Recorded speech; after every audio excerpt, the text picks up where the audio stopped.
In the small Nigerian village of Goduwa, there lived a young woman named Kemi. Kemi was admired for her kindness, beauty, and hardworking nature. Villagers often said her smile could brighten even the darkest days. Kemi's parents were humble farmers, and she grew up helping them on their small piece of land. Life was simple but filled with love and laughter. When Kemi married Tosin, the entire village celebrated. Tosin was a young trader who sold yams, peppers, and other farm produce at the busy market in the nearby town. He was charming, clever, and always had a kind word for everyone. Together, they seemed like a perfect match, and their marriage was blessed with hopes for a bright future. For the first few years of their union, life was sweet. Tosin's business flourished, and he often came home with gifts for Kemi, brightly colored wrappers, fragrant soaps, and even small gold earrings. In the evenings, they would sit outside their modest mud house, watching the moon rise and sharing their dreams for the future. But as the village elder, Baba Isaac, often said, even the strongest tree faces storms. Trouble began when a new trader named Tola set up shop in the market. He sold the same goods as Tosin but at much lower prices. Tola's store quickly gained popularity, and Tosin's customers started drifting away. At first, Tosin remained optimistic. They will come back, he assured Kemi one evening. They know my yams are the best. But days turned into weeks, and the store remained quiet. With fewer customers, Tosin's income dwindled. The stress began to show. Tosin, once cheerful and kind, grew withdrawn and silent. Kemi did her best to support him, reminding him of the joyful times they had shared. But Tosin, weighed down by his troubles, could not bring himself to listen. As weeks turned into months, Tosin's frustration grew. He started spending more time at the local palm wine shop, drinking to escape his worries.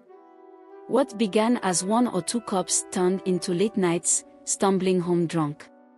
One evening, when Kemi asked about money for the week's food, Tosin snapped. Do you think it's easy to sit in that market all day and watch Musa steal all my customers? He shouted. Kemi tried to calm him, but his anger boiled over. That night, for the first time, Tosin raised his hand against her. Kemi stood frozen, her cheek stinging from the slap. She couldn't believe the man who once held her so tenderly could hurt her this way. The following days were even harder. Tosin began blaming Kemi for their misfortune. You bring bad luck, he accused her one night after another heated argument. The love and tenderness that once filled their home were replaced by insults and violence. Despite everything, Kemi held on, hoping that the Tosin she married was still there, somewhere deep inside. She tried talking to him, especially in the mornings when he was sober. Tosin, we can face this together, she said softly one day. But he only scoffed in response. The nights grew lonelier for Kemi. The bruises on her skin faded quickly, but the pain in her heart deepened. She started avoiding the other women in the village, afraid they would see her tears. One day, Kemi decided to visit her parents. She hoped they could offer her comfort and advice. When she arrived at their small farm, her mother greeted her warmly. Kemi, my daughter, why do you look so sad? Her mother asked, pulling her into a hug. Kemi sat down with her parents and poured out her heart. She told them everything, how Tosin had changed, how he hurt her, and how she felt trapped in her own home. Her father, Baba Su, listened quietly, his expression stern. When she finished, his words shocked her. You must go back to your husband, he said firmly. Marriage is not meant to be broken. What will people say if you leave him? Kemi's heart sank. But Baba, he hurts me, she pleaded, tears streaming down her face. Tears streaming down her face, she whispered, he is not the man I married. Her father shook his head, you must endure, my child. That is the way of a good wife. Her mother, though clearly upset, nodded in agreement. "Pray for him," she said softly, "maybe he will change." Kemi returned home feeling more lost than ever. She thought of her father's words, but they brought her no comfort. That night, Tosin came home late again, reeking of alcohol. He shouted at her for no reason, calling her useless and lazy. As she lay awake that night, staring at the cracked ceiling of their room, something inside her began to change. She realized she could not continue living this way. The next morning, Kemi went about her chores silently, her mind racing. As she swept the compound, she caught sight of Tosin still snoring loudly on his mat. She thought about the life they once had and how it had crumbled before her eyes. She needed a way out, a way to regain her strength. She decided to seek help, but not from her parents. They had made their stance clear. Instead, she went to visit Mama Esther, an older woman in the village known for her wisdom and strong will. Mama Esther lived alone in a small hut surrounded by tall cassava plants. She was respected and feared, as many believed she had the power to see into people's souls. Kemi hesitated at the entrance, unsure of how to begin. "What brings you here, Kemi?" Mama Esther asked without looking up from the basket she was weaving. Her voice was calm but commanding. I need help," Kemi stammered, her voice trembling. "My husband, he is not the man I married. He hurts me, and I don't know what to do." Mama Esther looked up, her sharp eyes scanning Kemi's face. "Sit down," she said simply, pointing to a wooden stool. Kemi sat, clutching her hands tightly in her lap. "Does he know you have come here?" Mama Esther asked. "No," Kemi replied, "he would be angry if he knew." Mama Esther nodded slowly. "You are stronger than you think, Kemi," she said, "but strength must be used wisely. What do you want to do?" "I just want peace," Kemi said, her voice breaking. "I want to be free from this pain." Mama Esther was silent for a long time. Finally, she said, "There are many ways to find peace. Some are simple, and some are dangerous. Are you ready to do whatever it takes?" Kemi hesitated but then nodded. "Yes, I can't live like this anymore." Mama Esther handed Kemi a small pouch filled with crushed leaves and roots. "Mix this in his food or drink," she said, "it will make him sleep deeply. But be careful, child. Your next steps will decide everything." Kemi took the pouch with trembling hands. "What do I do after he sleeps?" she asked. "That is up to you," Mama Esther replied, "but remember, you have the power to change your story. Use it wisely." That evening, Kemi prepared Tosin's favorite soup, amla and yudu soup. She cooked slowly, her heart pounding with every stir of the pot. When Tosin stumbled in, drunk and angry as usual, he demanded his food. "You're always slow," he muttered, sitting heavily on the wooden chair. Kemi placed the bowl in front of him, her hands steady despite the storm in her chest. She watched as he ate greedily, completely unaware of what she had added to his meal.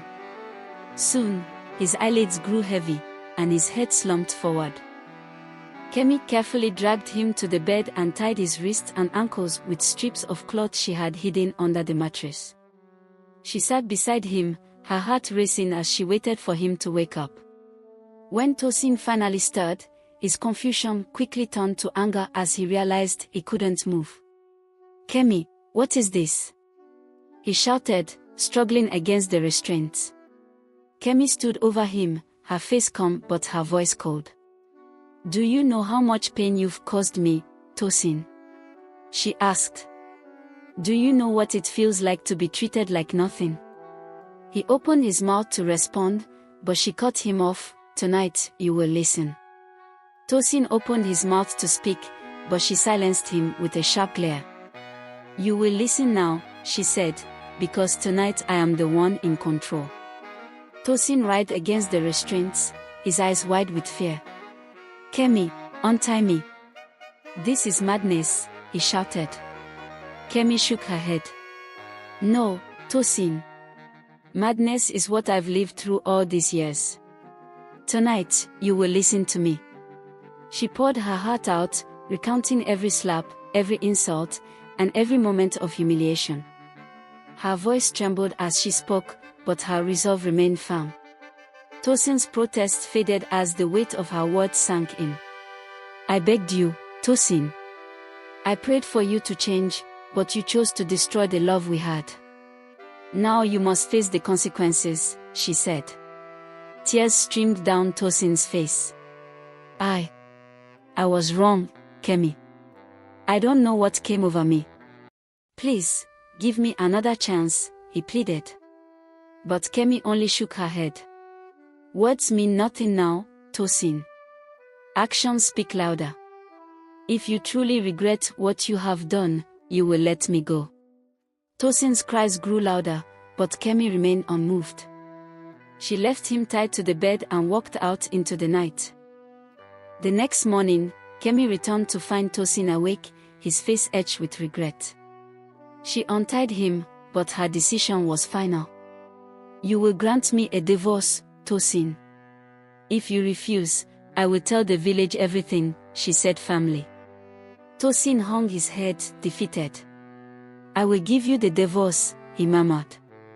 Within a week, the arrangements were made. Tosin approached the elders, presenting the divorce as his decision. He knew he had no choice but to save face. Kemi packed her belongings and left for a neighboring town, where she hoped to start afresh. For Tosin, life was never the same. He stopped drinking, haunted by the memories of his cruelty. He began to work harder, determined to rebuild his life, but the shame of his actions stayed with him.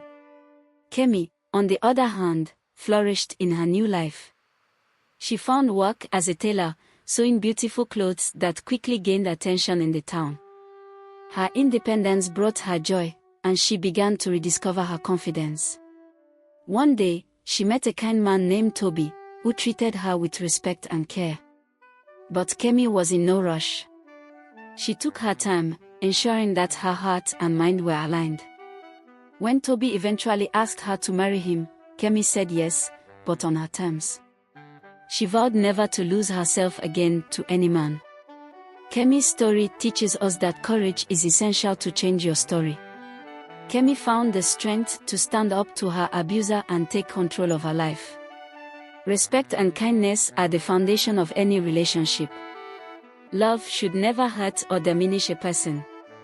Ultimately, the tale reminds us that no matter how dark life seems, the power to rewrite your story lies within you and the decisions you make in your life. Thanks for watching. Please don't forget to like and subscribe to our YouTube channel NaijaTrends TV for more amazing stories like this. Bye and see you in the next story.